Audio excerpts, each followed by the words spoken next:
तेलंगाना जन समिति के प्रोफेसर कोदंडा राम ने हाईटेक न्यूज से बात करते हुए जेएचएमसी इलेक्शन के ज़िमन में तफसीलात बताई और कहा कि क्यों इस मर्तबा बल्दी इंतखाबात में पोलिंग कम हुई है। देखिए प्रोफेसर कोदंडा राम का इस ज़िमन में क्या कहना है। जेएचएमसी का इलेक्शन तो हो गया, लेकिन दो चीज़ थोड़ा जिसका जिक्र आज हर अखबार में आया, हर चैनल में इसका ही बहस होता है आज। एक तो जो है बहुत कम लोग वोट डाल दिए।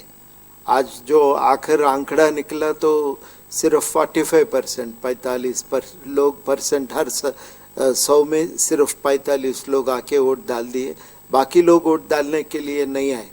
ऐसा क्यों हुआ, ये तो सब लोग हम पूछना भी चाहिए। दो वजह हो सकता, एक जो है कोविड के वजह से बहुत सारे लोग नौकरी खो गए तो लोग शहर छोड़कर गए। वैसे तो बच्चों का स्कूल भी तालीम भी नहीं हो रहा, घर में बैठ के वहाँ पे भी अपना सेल फोन में क्लासेस सुन सकते हैं, उसीलिए बच्चों को लेकर वापस अपने गांव या नहीं तो अपना दूसरे शहर को चले गए। दूसरा जो है हैदराबाद में बहुत सारे लोग किराएदार हैं, उनका खुद का कोई मकान नहीं है, आज यहाँ तो कल कहीं और।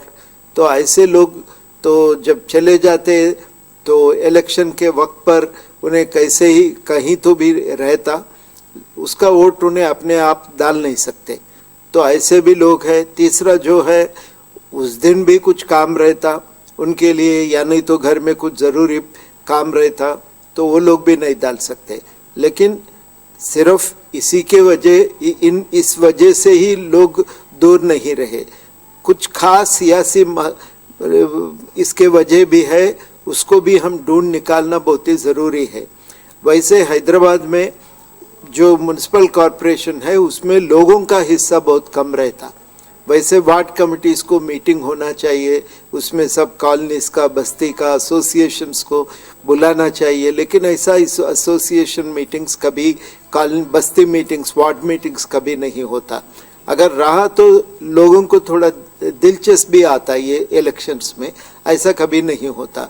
दूसरा बात, बहुत सारे काम जेएचएमसी को छोड़कर बाहर कोई कॉरपोरेशंस को दे दिए गए, जैसा मूसी की डेवलपमेंट के लिए, रिवर फ्रंट डेवलपमेंट के लिए एक अलग बोर्ड बना दिए, वो बोर्ड उसका देखभाल करते। ये इसके वजह से जो जेएचएमसी का बहुत सारे ये मसाइल में उसका थोड़ा उसका कोई रोल नहीं रहता, उसका कोई काम नहीं रहता। और तीसरा जो है, कोई लोगों को तो कॉरपोरेटर के ऊपर भरोसा नहीं है, उनके ऊपर भरोसा नहीं रखते।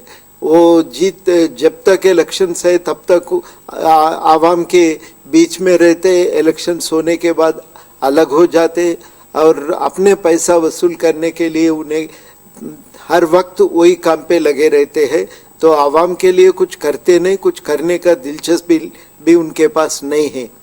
तो ये सारे इसके वजह से भी लोग इतना अभी इलेक्शंस पे इंटरेस्ट नहीं लेते, इतना खास कर जाके वोट डालने के लिए मन नहीं लगता उनको। तो किसी हाल अगर ज़रूरत पड़े तो किसी से फ़ोन करवा के काम करा सकते। तो ये वजह से अभी लोग इलेक्शंस में नहीं गए। और तीसरी बात, ये भी बहुत अहम चीज़ है, आज की जो हुआ ये इलेक्शंस हाल ही में, ये इलेक्शंस में तो बिल्कुल डिस्कशन हैदराबाद शहर के बारे में कुछ बातचीत भी नहीं हुआ, कुछ बहस भी नहीं हुआ। अगर बहस हुआ तो हिंदुस्तान के हर किस्म की मसाइल के बारे में बहस हुआ, जिक्र था, हर मसाइल के बारे में बात किए, जैसा रोहिंग्या के बारे में बात किए।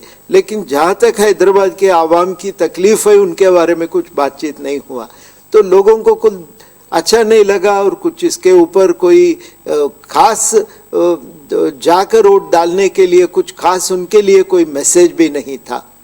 तो ये सारी वजह है। अगर आप खासकर आवाम की जो वोटिंग टर्नआउट जो कम हुआ, ये अच्छी बात नहीं है।